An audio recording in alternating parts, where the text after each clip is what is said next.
What if you could help others to find the power to heal themselves?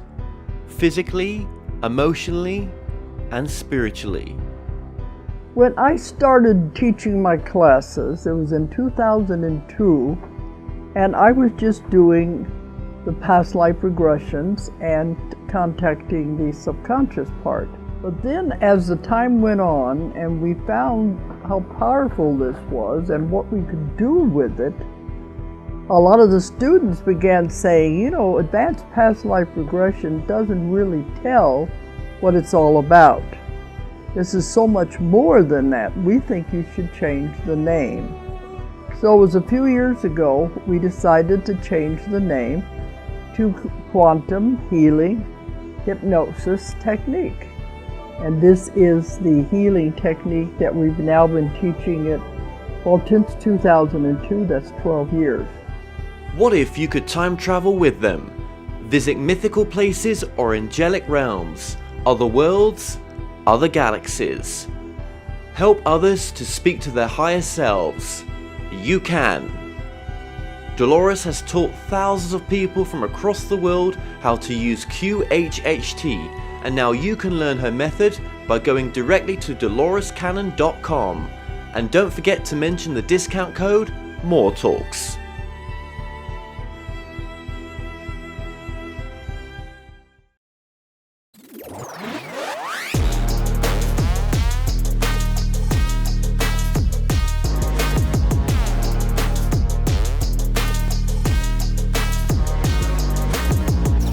Hi everyone, and welcome back to another episode of the Kevin Moore Show. Now if you want to stay up to date with all my latest videos, just click that subscribe button below, as this really helps to support the channel. If you're new to the show, I interview guests from a spiritual perspective, covering mainstream and alternative subjects. Now, on today's show, I'm about to be joined by my guest, Craig Campobasso, who is a casting director and an award-winning filmmaker. He has been casting film and television for over 3 decades. Now, Craig directed, wrote and produced the short film Stranger at the Pentagon, which was adapted from the popular UFO book authored by the late Dr. Frank Stranges. It won Best Science Fiction Film at the Burbank International Film Festival and the Houston International Film Festival. He is also the author of the Autobiography of an Extraterrestrial book trilogy, which we'll be discussing today. Craig Campobasso, welcome to the show. Thank you. It's great to be here, Kevin. Yes, Craig. Now, you've contacted me, and I thought, when I read the email, I thought, well, that sounds interesting. I didn't really look too much into it. I've been so busy right now, as we all are. But just having a chance to look at some of the material today, yes, it's very interesting. So how many books altogether have you done, would you say? How many have you written? I think, let's see, 4, 5, 6 books so far. And I have another book coming out next year under the MUFON imprint as well. Okay, so your most recent book, The Extraterrestrial Species Almanac, is that through the MUFON imprint? Yes. MUFON, yeah. It's Red Wheel Weiser Publishers, and then the imprint is MUFON. Okay, and MUFON is the Mutual UFO network based in the USA. Yes. Okay, interesting. So now this book, the latest book, is very different, obviously, to the previous books. I was going to say 4 books there, but if there's 6, then there's a few more hidden away. Where to start with this? Well, I think let's just lead up into the first few books. So I'm going to say that the first 4 books that we're going to talk about were channeled. Yes. So let's go then to 26 years old, and who was Craig at 26 years old, and what happened to have this sudden change in perception and direction in your life? Well, I was working on the television show Amazing Stories for Steven Spielberg. I worked in the casting office. That's where I began my casting career. And I've been casting movies and TV ever since for well over 3 decades. And all of a sudden, towards the end of the show, once I got canceled, I say I have my own amazing story because I had a major spiritual awakening. And this awakening took place began through the dream state. And it was with three universal masters. Every time I would see them every night, I would just feel the most immense love emanating from them. I would wonder who they were. I would wake up, ponder it, and then I wouldn't think about it again until it happened again. And then that went on for a couple of months. And then the next 2 months was I would wake up where my soul was in front of them. And I would realize that this was a real reality that was taking place. And so I started to look at it and examine it a little bit closer. And then the last 2 months were I would go through, my soul would go somewhere else. I would be in front of them. And then when I would wake up in my bed, I would see their astral forms actually standing at the foot of my bed. And I realized that I really had to figure out what was going on. So towards the end of that 6 months, when I was in this other realm, they from their palms they put this golden light into my body, which ballooned, and I could feel like all of my cells recharging and waking and doing all of this stuff. So when I woke up from that experience, I felt like, number one, I was floating. I felt the most unbelievable spiritual elation I had ever felt. If you could feel the most unbelievable, beautiful euphoria, that's what I was experiencing. So then what went on from there is for the next 8 months, at the time I had my casting office on Sunset Boulevard towards the end. So I had a beautiful view of the entire city. And so every time I started looking at things differently, I started seeing the beauty behind the creation of every living thing. And when I would meet actors or I would meet anybody else, I would suddenly feel their soul history. I would feel who they were, what they had gone through. And it was such a beautiful, profound experience for me. I actually started, I would sob. And I would sob anywhere from 8 to 12 minutes, sometimes 15 minutes. I'd have to excuse myself. And these were beautiful sobs, but these sobs were many throughout the day for an 8-month period.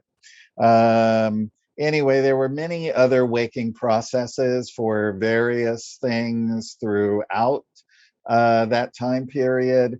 But what this was is during this 2-year period, I wrote a book about all my experiences, and I was analyzing it. And at the end of that, the main master teacher said, "What would you say if I told you you just wrote that book for yourself?" And I said, "Then I've learned a lot about myself." And he said, "Now it's time to sit down and write the books you were meant to write. And I want you to sit down and keep writing and writing and writing, and don't stop writing. Don't stop, don't edit. Keep going until you can write no more." Now, back then I was young. I didn't know anything about channeling. I didn't know anything about anything. I would hear a word. I wouldn't even know what it was. I would say, "Could you spell it?" And they would spell it. I'd look it up in the dictionary. And of course, it fit perfectly, well within the story. So for me, it became like reading a book, but I was writing the book. So this is how the book started. That's the first one, the Autobiography of an Extraterrestrial Saga. I am Thyron. So the first book is, well, all the books are about Thyron, and everyone reading the story gets to become Thyron throughout the entire journey. Thyron actually is a professor at the University of Melchizedek, which is the spiritual university for the universe.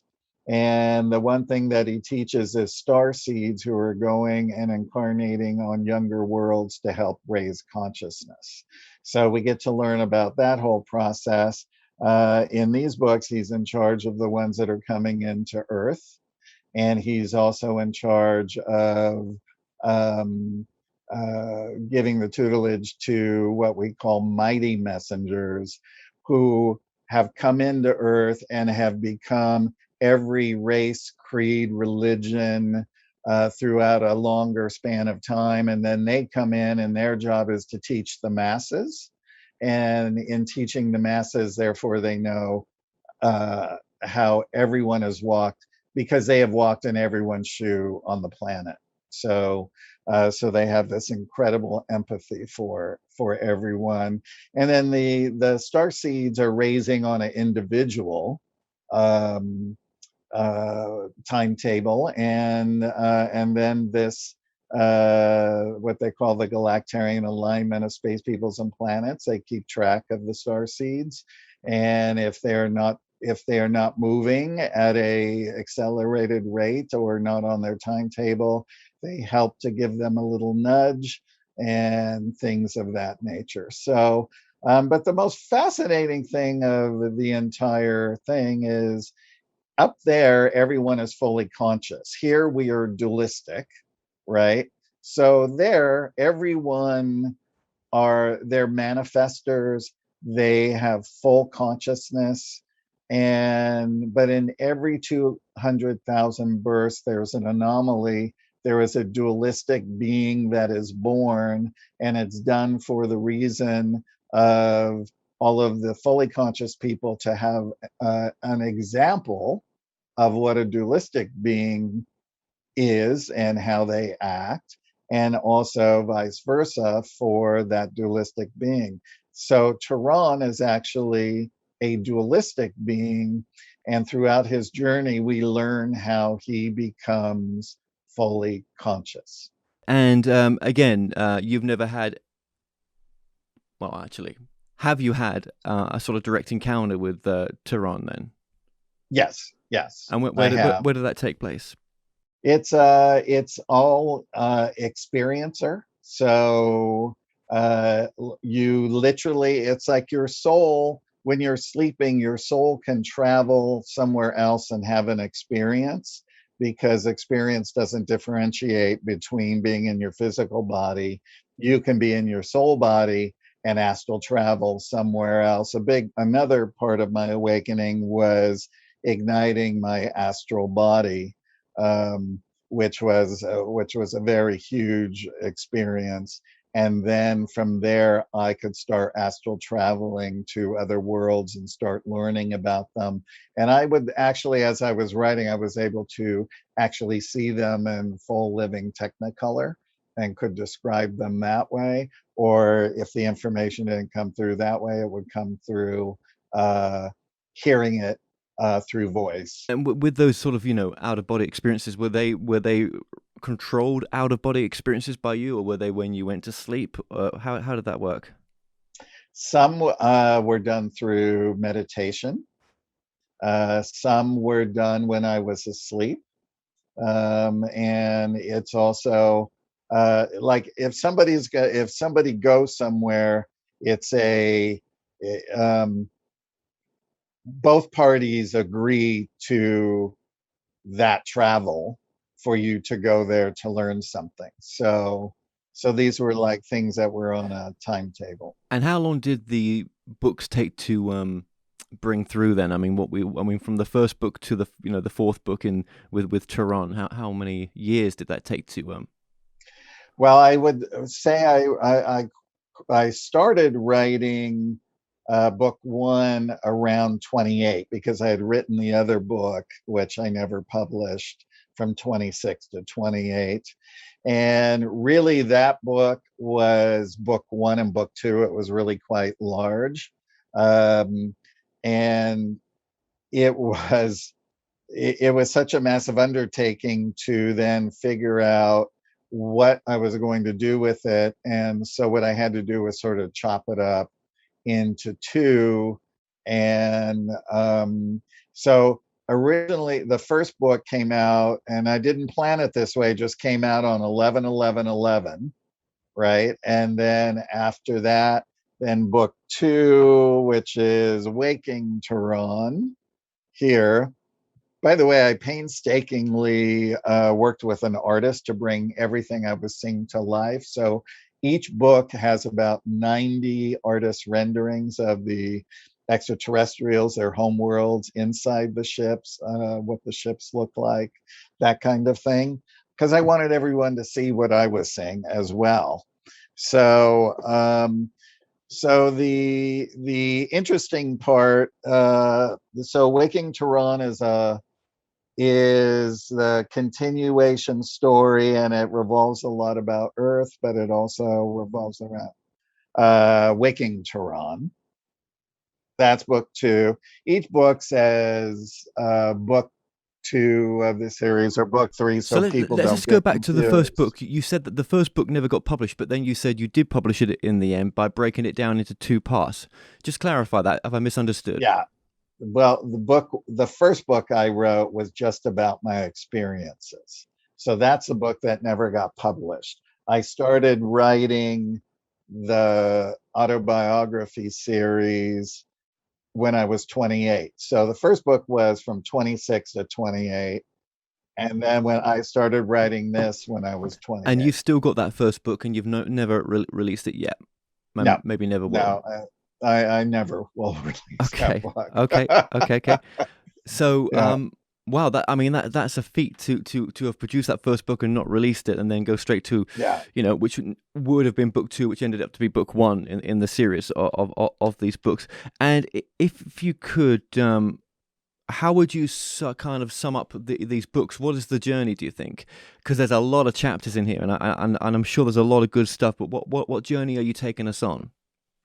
Well, the journey is to learn personal duality and what that is, and the greater universal reality and what that is, and how that affects all the beings that are connected to all the planets. For instance, a big part of the Starseed program in waking everyone up here on planet Earth is, a lot of people always say, well, why don't they just come? Why don't they just land if they come in peace? Well, they're actually grooming the consciousness to match, to rise up and become fully conscious like they are.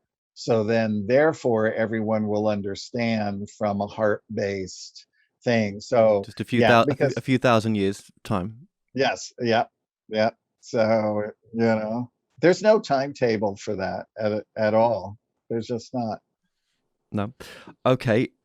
Sorry about it in there. I just wanted to add that, but I know I kind of you've lost your train of thought there. But you were just saying that, yes, that the journey of the book. So it's to evolve our spirituality, to evolve our consciousness, or those that read it at least, right? To do, and Yes, just continue yes. from there.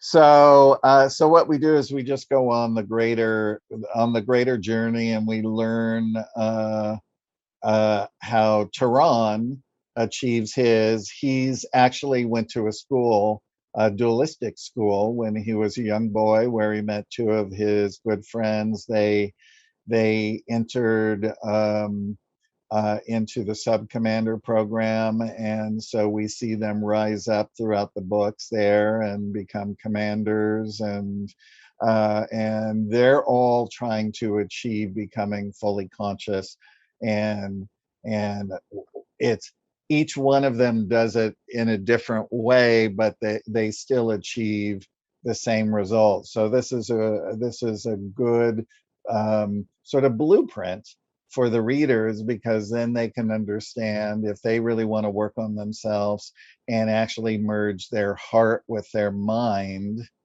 right, and no longer work from the ego, because that's what duality is, then it's for the service of all mankind, not just service to self and everything that, everyone's like me. We all know those people in life. So Absolutely. So obviously, it's changed you quite a bit to have written these books, even if they were channeled? I mean, did you take the Yes. material in at the time, or is it when you look back on these books, you always find something? How has it worked for you? How has it sort of evolved you, and what has that process been, do you think? Well, I completely spiritually elevated from writing these books by leaps and bounds. And other readers who have contacted me also have said the same thing. But you could go back in. These are the kind of books that you could go back in and read in a year from now, 5 years from now, and you will see all of the other little hidden treasures in there that help you to go, wow, I never looked at it like that, or that sort of helped me. A lot of people felt that the book helped activate them to become more spiritually minded, and also learning about what's out there in the universe and how it's set up. Were you typing it away, and you'd hear the voice, and then you'd start typing on the keyboard, or it was in a dictation, practice? You're dictating it into a recorder or something. How did it work for you? Well, I quickly learned to have pad and paper in every single room, including my car in the early days, because sometimes things would just be downloaded into my mind. And I would just have to say, oh my God, that's great. And I'd have to write it down. Other times, most of the time, it was straight out of my hand, because back then we didn't really have computers when I started. They were like word processors. So I had an old IBM typewriter, which there is, I was this guy. So I had to write it out, and then I would go in and type everything out. And then as time went by, I still find to this day, though, that actually letting it come out of your own fingertips from pen to paper is the best way. I became friends years ago with Sylvia Browne, who wrote many, many books, spiritual books, and she always wrote all of her books straight from her hand, she told me. And then she had other people type them up, her assistants. And for you, then, was it a voice that was coming through? Is that how it was? It or was it just you were just downloading it? You just Mhm. how would it work? How was the It process? it it was a voice, and it would be energies, and I could feel and sense the energy. So in the beginning, I would feel the energies around me, and my whole body would ring with chills for about 15 minutes because of their high elevation. And then once I would acclimate, then I would sit and I would write and write and write. But then over time, it became a different experience when they explained to me um, the extension of what telepathy is.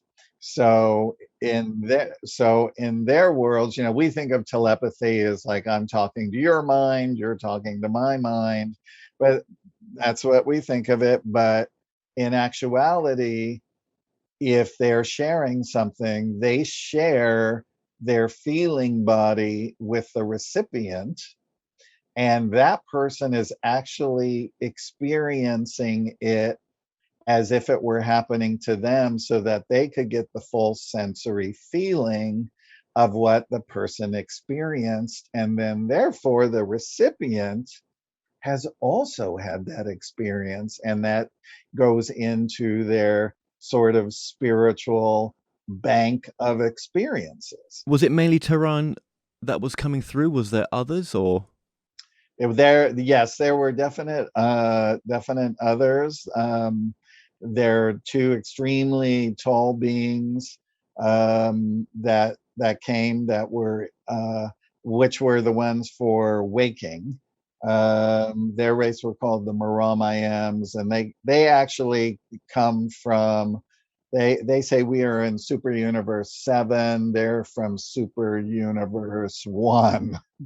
So if you can imagine super universes, and then having all these about 700,000 different ovum universes, each having different experiences, right? And so we don't even know the length and breadth and width of this universe, but we know it's got to be ginormous. And then there's interdimensional, and then there's all of these things, and we're all just sort of coming to understand what a lot of these things are, for How did you instance. know how to trust it, and what was your discernment? Do that's a really good question, because I only ever felt, I never once had an ounce of fear. I always felt loved and embraced.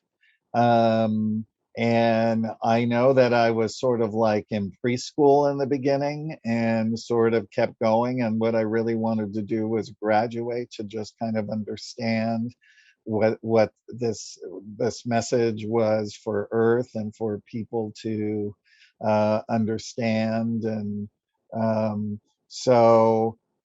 but then over the years, as I was getting to know the various people, we shall say, that are there, then they would come and they would share their feeling body with me. So the writing took on a whole nother dimension, because when I was writing about Thyron, for instance, Thyron would allow me to, it's almost as if he sat inside my body, not a possession, nothing weird, but it's the consciousness. So I could see, because there they don't hide anything about who they are in their souls. So when you're talking to somebody, who they are. You can feel their whole history. And were you married at the time when this was? Oh, I mean, I don't know about your personal life, but I'm asking because I'm just curious about where you were making the time for this, and if you were working still, and how you've got this one relationship with this being, and what about your other relationships?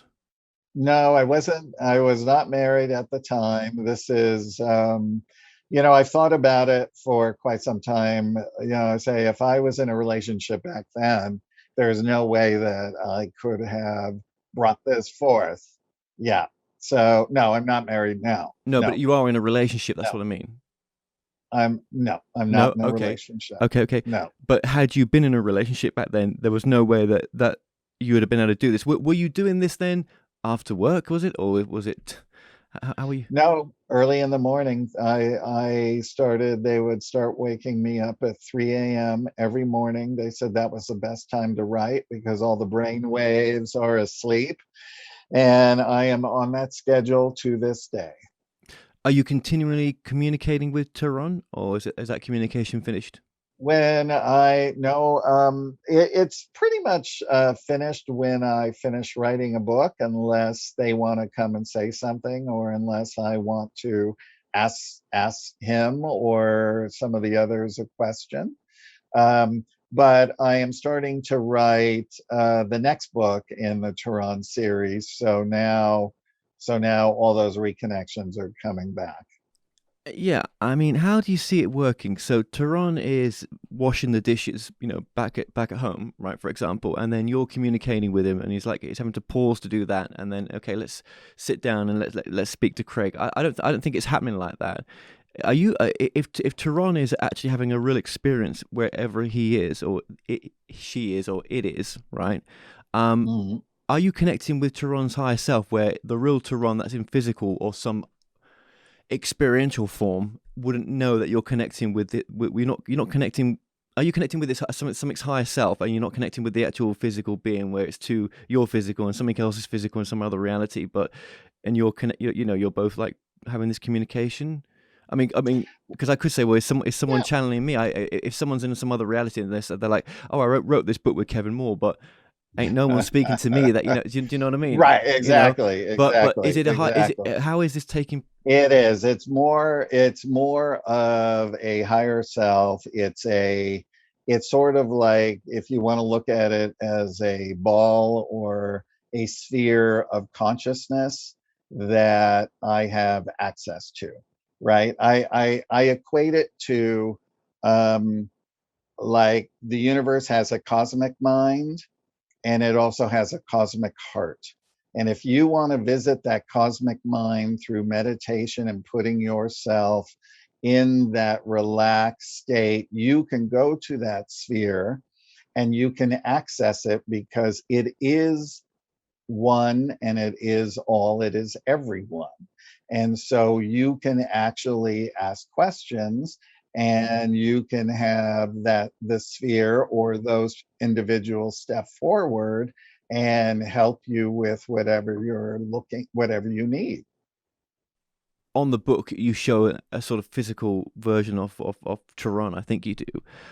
Yes. And so Tehran is having physical experiences, physical lifetimes, or a physical lifetime, or has had a physical lifetime somewhere. There, yeah, he's back in the Pleiades, and they're in the fourth, fifth dimension. So it's still physical, but it's a little lighter than us being fully physical. Oh, right. Yes. Yeah. Yes. Yes. Yeah. I guess they don't have Yeah. the Yeah. borders, or do they have They don't. monetary issues, or yeah. No, they Yeah. don't have any of that. But you I think the thing to also think of is that when they know that my time frees up and I'm going to start writing something, I will start to feel it a few months ahead of time. They can take all of the information that I need, and they can put it in a download, and they can actually put it within me. And then when I'm ready to access it, all of that will come through. And then when I have thoughts and things, that gets uploaded into that download, and they can also read it at that time too, if that also makes sense. Have you read any other information out there where your sort of work aligns with what other people have brought through? Not to this extent, no. No. Not yeah. Yeah. Have you ever? I mean, if someone said to you, "Oh, can I speak to Tehran now?" I mean, do you have the ability just to tune in, or is that something that you wouldn't normally do, but you could? Um, I could, but I don't know if I would get an answer. And I've never actually been asked that, but I have gotten lots of um, emails over the years where people said that they had astral traveled on a craft and that they actually saw Tehran on a craft. So I find that really interesting. Do you think there's an evolution of the work the work that you're doing now? Do you think there's going to be something else that Craig's going to do that's an um, yeah, that's an evolution of where you are Yeah. now? Yeah. Is that in this material, or is that going to be in films? Because we haven't even spoken about your film career much.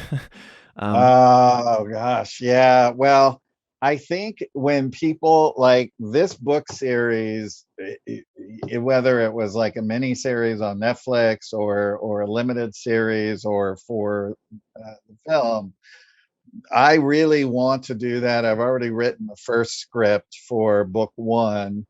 I mean, cinematically, it will be things that no one has ever seen before. Um, just all of their technology is spiritual technology. It has nothing to do with how we base our stuff on here.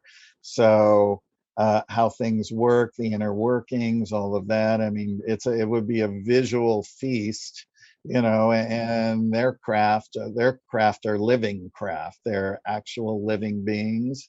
They talk, they have personalities, and it's quite amazing. And different organic craft do different things. Like Tehran, for instance, his craft, his DNA is actually put into the organics within his craft. So he's the only one that can thought jump his craft across the universe. So if he wanted to go from Earth to the Pleiades, he connects to a ship, he thinks of the destination, and boom, they're there. Right? But if somebody else tried to fly his craft, they can't fly his craft because their DNA is not attached to her.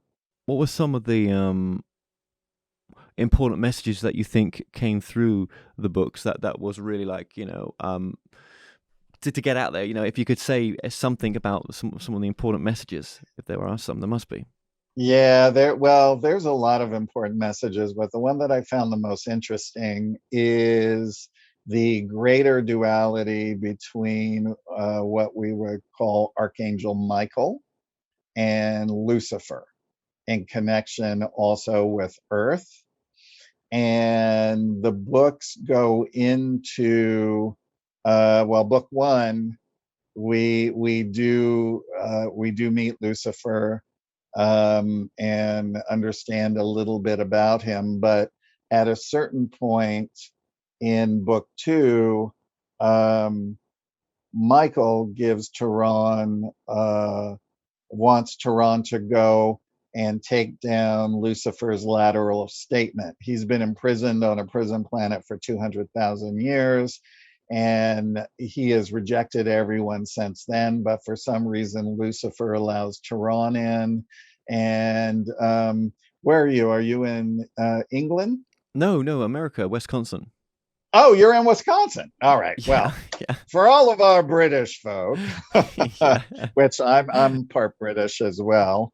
Yeah, I'm 58%. I did the 23andMe. So anyway, what's so fascinating about it is he he goes and he is able to take down his lateral statement and starts learning about more things. Then book three, which is called Thyron's Dossier, Michael has asked him to write a dossier on if he thinks Lucifer is guilty, not guilty, of all of the things. He has also given, and we get to go in the books, goes into the Library of Akasha. He gets to review all the real-time records. He goes and he reviews the original hearings of Lucifer.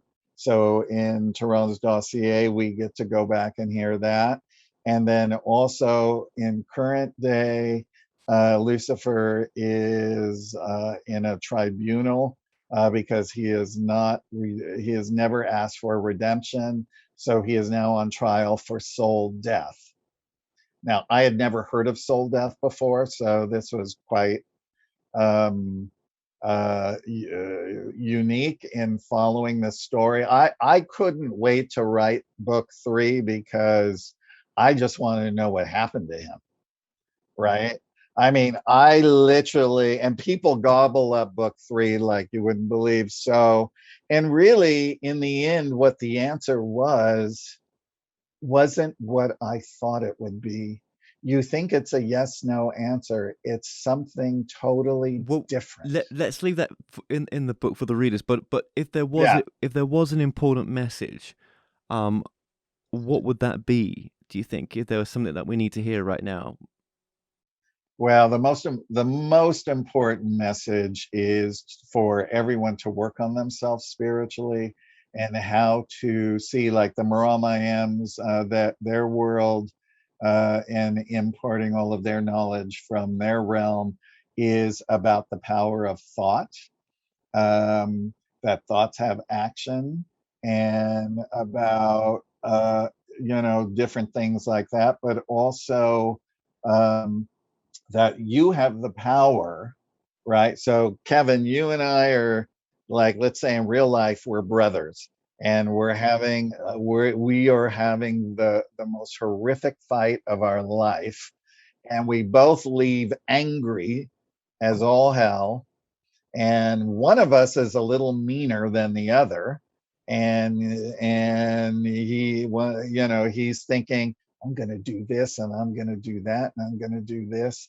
And because in anger, he sets it into motion, he sets the karmic wheel off, and then it is the other person's job to either stop that wheel or continuing it by the same behavior.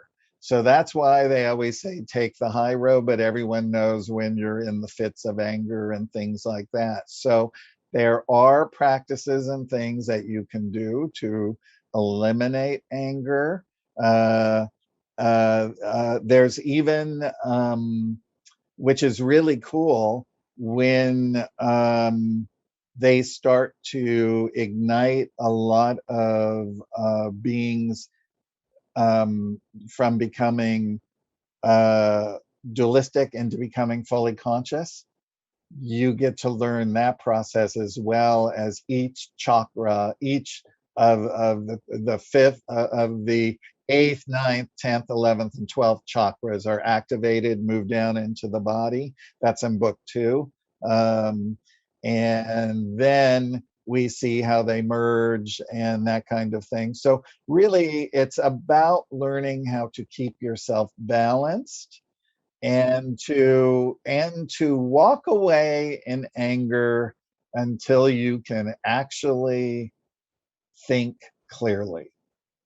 All important stuff, but just for you to mention as well, how powerful that we are, that our thoughts create our reality, that we can That's right. manifest, and we do manifest everything that we're going through, uh, which is difficult for some of us, because who the hell would want to manifest something dreadful like terminal cancer, or whatever it may be, Right. the real difficult Right. stuff.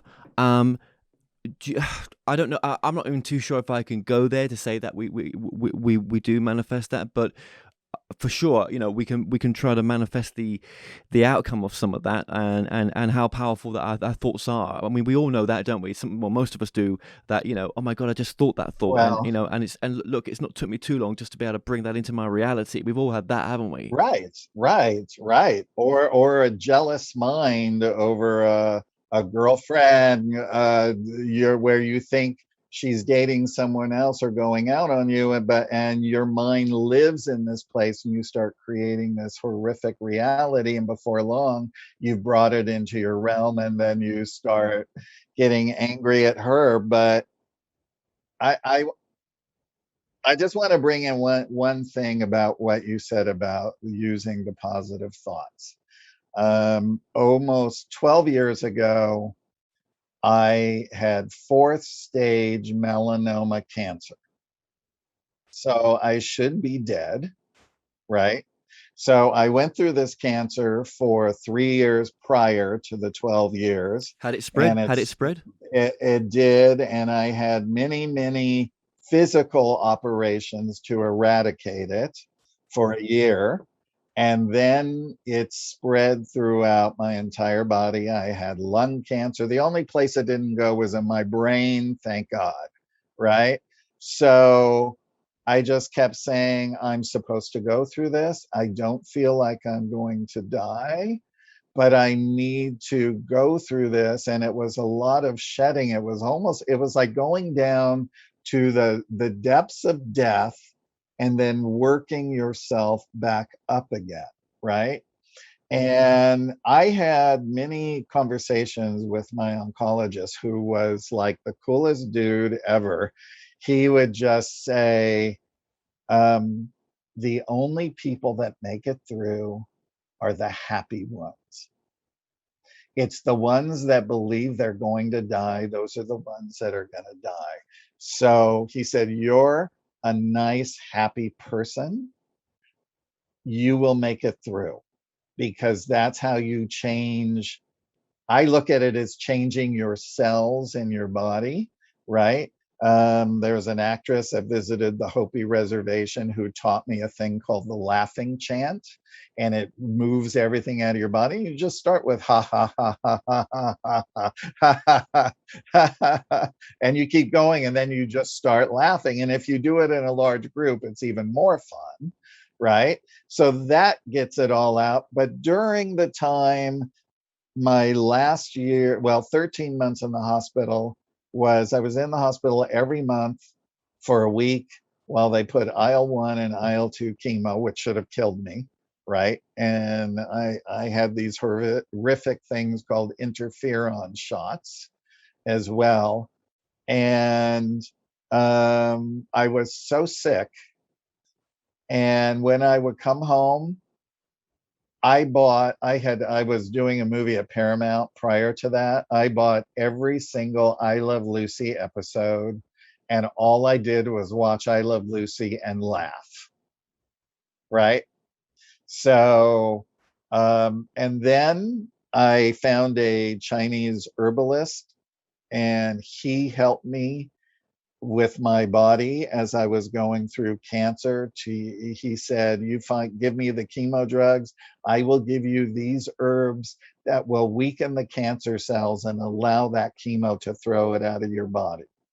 And that's exactly what happened. So both And working together. Yeah. Okay. Yeah. both working together. I talked to my oncologist, and he says, look, it seems to be working. I can't tell you what to do, but you're doing something good, right? And so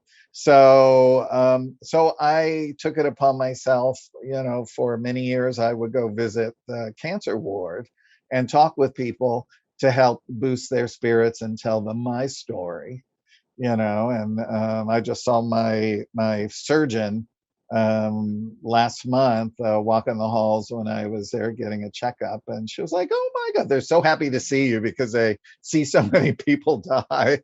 And she was just like, oh my god, she goes, I'm just so happy to see you. And she says, those were experimental drugs back then. And I said, oh really? I had no idea. Right. Good thing I Damn. didn't know. Oh my gosh. Yeah, So and the pain that the craziness you would have gone through on those drugs. There would have been yeah, major side effects that you're not even talking about right now, like side effects right. that would have knocked you to six, maybe even mentally. I don't know. Yes. Yeah, Depression wise, exactly. All of that, but I stayed positive. I stayed every where was your channeling back then as well? Where was your practice? Was there any practice? Was there any connection that that you were connected to at that time? Do you think? well, I hadn't. It was prior to the release of the first book, so I hadn't released any of the books. So, But you had the you know, connection there. Were you using it at all? That's what I'm saying. Were you? I definitely was, and I was meditating. I would go, I would put myself on every prayer line. It doesn't matter what religion, creed, whatever. If somebody is praying for you, that's a beautiful thing. And I know Sylvia had her whole congregation, if you want to call it that. They were all praying for me, and so I would just do daily meditations, keep myself fit, and eat the right things that the herbalist told me, because there were certain things that cancer loves, like sugar and all different kinds of things. So so there was all of that, and I actually prepared to die. Although I felt I wasn't going to, but I did, and I had specific instructions on how to release the books that I had written thus far, because I didn't have book 3 or book 4. Were you Um, scared of dying? no, I wasn't scared of dying, because I visited the other side a lot throughout the years in my dreams, and it's extremely beautiful. And when my mother passed in 1998, um, she actually came to me many times and said, I just don't want you to be sad. She says, I am so happy here. And she showed me where she was living. She showed me things. And then she still to this day will come to me in a dream and share with me what's been going on. My father passed about 5 years ago. And so one night she brought me him, and it was a real experience. I mean, she came into my bedroom, knocked on the door, brought my father for the first time since he died. It was several months, and I literally just hugged him, and I sobbed and I sobbed. I mean, I'm getting emotional thinking about it. And then I got to hug her, and it's a real experience because it's in your soul. It's soul to soul. Yeah, and I think that's a great little message there, or a recap of Yeah, what you experienced, because it just gives hope to other people to that they can too experience that same energy, and in their own way of doing it. And if it's similar, that's it's right. similar, but whatever. That there is a way.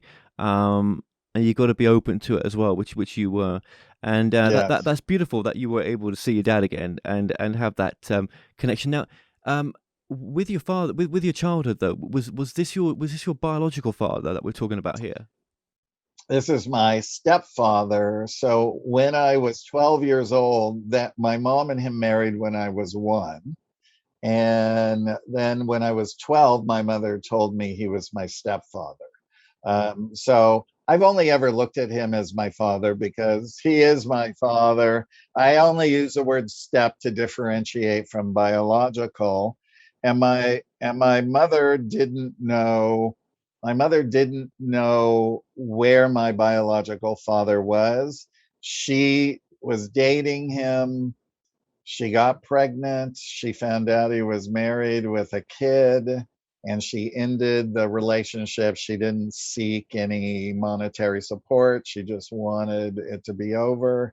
And she said he came around when I was born, and she said I just put the door in his face. Right? So that's all I know. All I knew was a name. And then in 2019, when I'm writing the Extraterrestrial Species Almanac, I get a phone call from a genealogist in Canada. She says, "Hey, I'm your fourth or fifth cousin, and on your mom's dad's side, and I'm looking for information." So I give her the information, and I said, "Could you find my biological father?"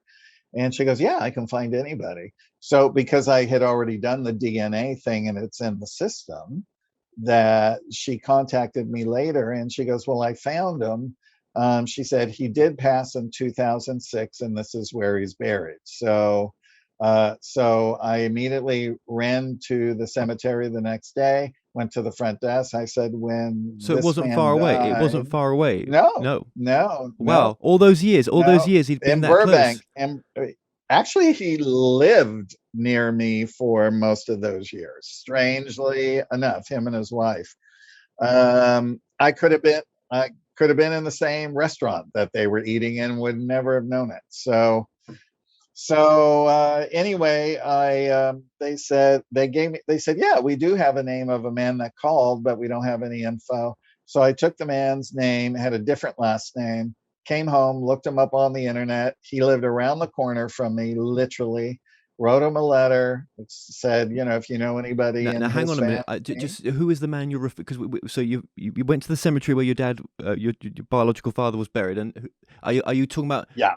are you talking about the people behind that helped with the funeral arrangements? Who are you talking about? Right. It's the cemetery. Like, so when somebody dies, you call the cemetery, they come pick up the body, they prepare the body, either if it's cremated. So the person that called them to pick up the body, right? So anyway, so I wrote to him. 2 days later, I got a phone call from his son, and he said, "My dad got your letter." And I said, "Oh, is he a friend of Fred's?" And he said, "No, it's actually his half brother." And I said, "So you're my cousin?" And he goes, "Yeah, I guess I am." He goes, "It's really weird, but you are an identical doppelganger for Fred." And I said, "Well, I have no idea because I've never seen a photograph." So we all met for dinner, me, my cousin, and Uncle John. And 3-hour dinner, by the way. And I said, "Just tell me everything about him." And my uncle just kept staring at me like with this big grin on his face. He's like, "Oh my God, you look so much like him. You're like the same height." You're like, "This is like so great because he's dead and now there's a part of him that lives."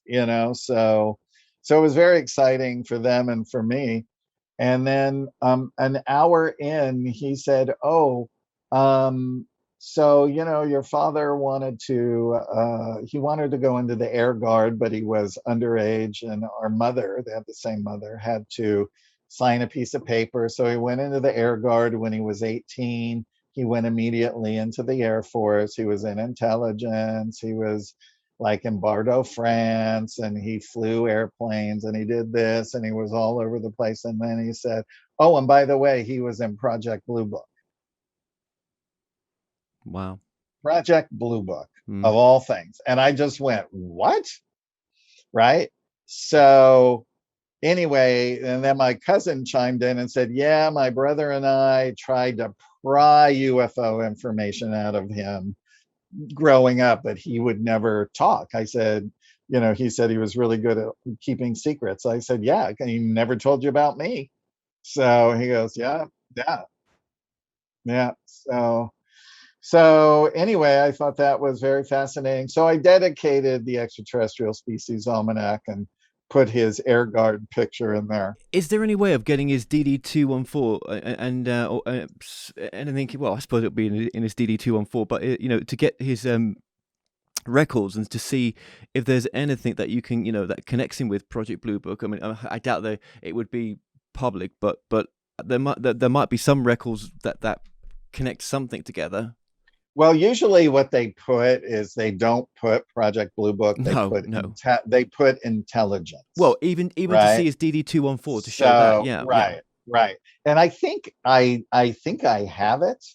I haven't looked at all the stuff my uncle has given me since, for a couple of years since, but I probably do have it. So well, that would be interesting to see. I mean, you can order it as well from the records request. yeah, just to see what they would allow or what they would redact on there. But yeah, that's and why do you think he was allowed to say that he was working on Project Blue Book? I mean, how did that come out in the family? I mean, what did he? I wonder why he felt that it was okay to say that. well, I think my Uncle John, he probably would have talked to his mother and said that he was a part of that, right? But he didn't say what it was. Like my stepfather worked for Northrop Grumman, and part of his thing were for parts, but what we don't know is, were they parts for a space program? Were they parts for planes? Because none of us were ever allowed on the campus ever. Right. Yeah. So I know we're almost at the top of the hour here, so obviously your latest book, which we haven't barely touched, that's well, if you want to just talk about the latest book, just very briefly, the Extraterrestrial sure. Species Almanac, how that came into being, and just some of the things that readers can find in there, because I know it's packed full of information. Yeah, so Yes, it is. I'll give you a quick condensed version. So, my agent called me in 2019 and said, I got a great idea for a book, the Extraterrestrial Species Almanac, and you're the man to write it because of the Tehran books and all my experiences, and me being a researcher in the UFO field, not a quote unquote like real researcher like the ones, but I do it as a hobby, like I'm an enthusiast. So I go with researchers on cases and things like that as well. So I just find it fascinating. So he said, write up a proposal, and he did, and he sold it within 4 days. And I went, that never happens. I said, I'm like, this book must really need to be out there for some reason. So I worked on it. So what I had to do under the publisher's parameters was come under 300 pages, and basically what I cover in each one is a universal origin, the physical characteristics, the belief system, cosmic agenda, the technology, consciousness abilities, and their dimensional capacity. In the back of the book, I also have a whole thing about all of the different technologies for ships and things like that, so it's not repetitive, right, in the book. But so I had to come up with a certain amount of races, and I heard Paul Hellyer give one of his last speech, the former Canadian Minister of Defense, who said he knew of 82 races visiting Earth. I said, I'm going to see if I can fit 82. Now, of course, there's way more than that, but 82 fit perfectly into the framework of the book of what the publisher wanted. And they just wanted a thumbnail review. So if you, for instance, a lot of races like the Clarions, for instance, this is an actual photograph of a Clarion woman. Her name is Nelfa, and she deals with astrobiology and chronoastronomy dimensional, right?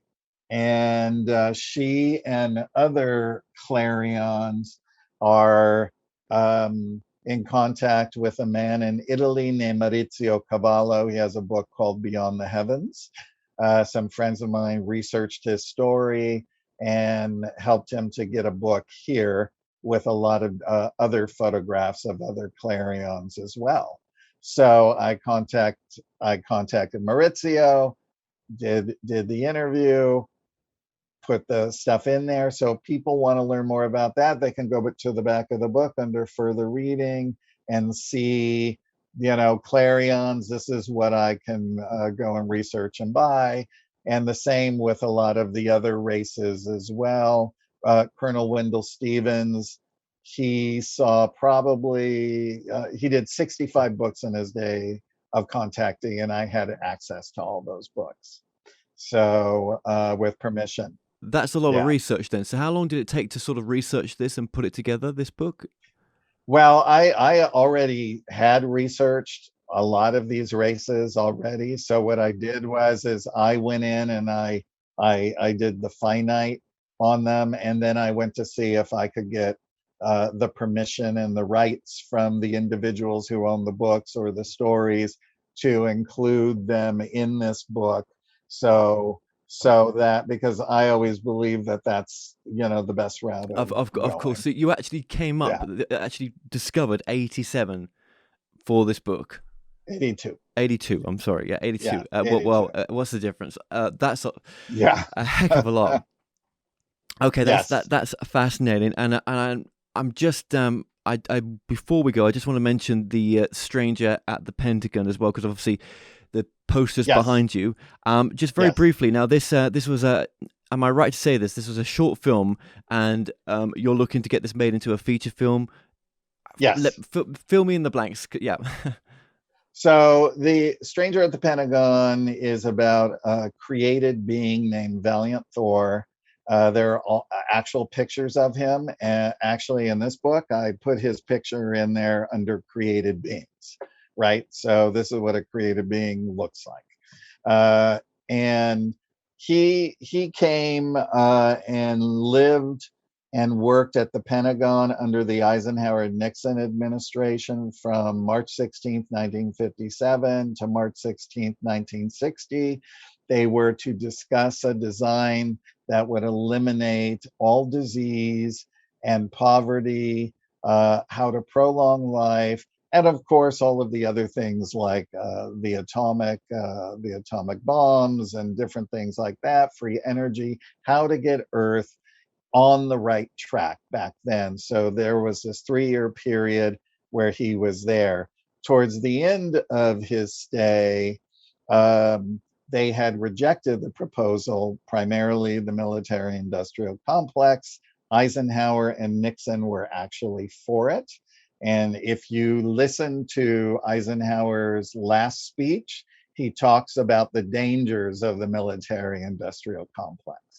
Right? Anybody can watch that online. So anyway, towards the end, in December of 1959, Dr. Frank Stranges, the author of Stranger at the Pentagon, he did UFOs in the Bible. He was a Christian minister, and he used to travel to churches and give sermons. He was speaking at a church in Washington, D.C. for 2 weeks.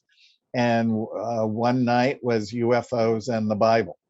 And so when he was there was a woman who had a high-level clearance, who was the head of the secretaries, and she belonged to that church, and she went to retrieve Dr. Frank and said that Valiant Thor wants to meet you.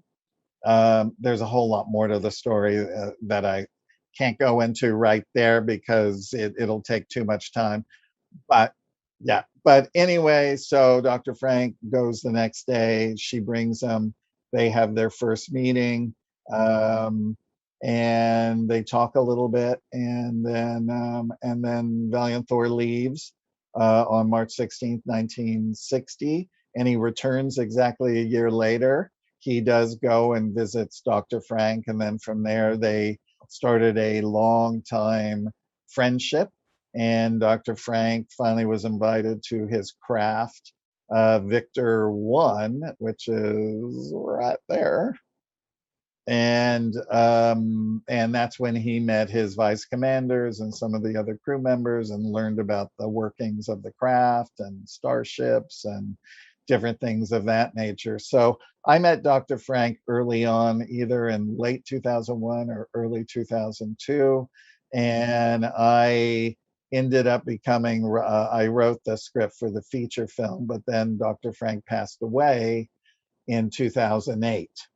So I just shelved it. And then in 2013, I had worked on, in casting on Sky Captain and the World of Tomorrow. And I worked with, and one of the producers of Saw on another movie called The Perfect Host with David Hyde Pierce, a really great psychological thriller, right? So both those movies, Saw and Sky Captain, they made a short film and they raised the money to make the feature film, right? So that's what I did. I went and made the short film. So that's what I use when talking to investors. I've had lots of stops and starts, and then COVID hit. So now people are starting to get interested again. So if there's any millionaires out there, call me. Where can people see that short trailer? Where can people? You could go to strangeratthepentagon.com and see it there. You can also learn more about Stranger at the Pentagon on the website. Or if you have Amazon Prime, you can see it there. All of the Thyron books are at Autobiography of Unanet.com. And is there a website under your name as well? There is, but that's just for casting work. That's just all my casting jobs, Craig Campobasso. So Autobiography of Unanet is for all the Thyron books. People want to buy all four, they can click one button and buy all four. And then on the same website, under the tab Other Books, is where people can find the Extraterrestrial Species Almanac. So if they buy it through my website, I personalize it and autograph and send it out. Yeah, I've been to the museum for I've forgotten the name of the president. Oh my god, this is so bad. I've got brain. Eisenhower. Eisenhower. My god, yeah. In Kansas, yeah, it's in Kansas, and wow. You know, they do have some files on what do they have on the UFOs when it comes to him? There is something there, but I don't think it's very exciting. Do you know what I mean? They have lots of requests from researchers about the UFO subject and Eisenhower. But obviously, this is Dr. Frank Strange's story. That right. Yeah. So but that never goes away. Does that connection with Eisenhower? That's interesting. That is. Yeah. Well, he supposedly met with several races throughout his tenure there, and also, interestingly enough, Harley Bird was a part of Project Blue Book. He was the nephew of Admiral Richard E. Byrd, and the admiral is the one who wrote a letter to the Pentagon to get Harley into the Pentagon. I actually have those letters, and I actually have Harley's discharge papers that shows that he worked during those time frames at the Pentagon under intelligence. Interesting. Very interesting. Well, yeah, I mean, look, we could have gone on in so many different directions with this, and I think it was just important to sort of, you know, go over your first books, and then just to, you know, obviously your most recent book as well, and I hope we've done it justice. And I've just, enjoyed having you on, and I thank you for what you're doing as well. And I wish you all the best in everything that you're going to do as well, and especially for the movie. Thank you so much, Kevin. This was great. Thank you.